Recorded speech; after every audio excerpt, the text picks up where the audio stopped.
This is a vintage Singer Featherweight, model 221. Serial number is AH436919, which dates it to 1948.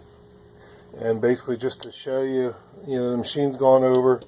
The light switch past the tap test, all electrical connections have been gone over and tightened up. The machine's been gone over and it's good working order.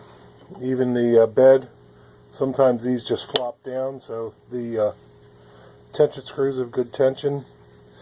And just to show you how well it stitches, I got 4 layers of denim, which were already stitched once. The photo in the head.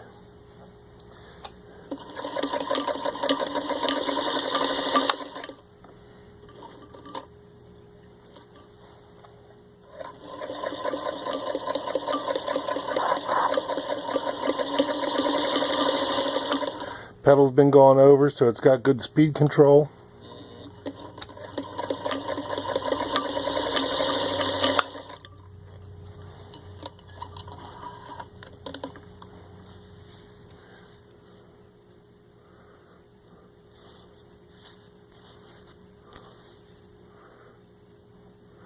There you can see it's got good stitch. There's no missed stitches. And there you have it.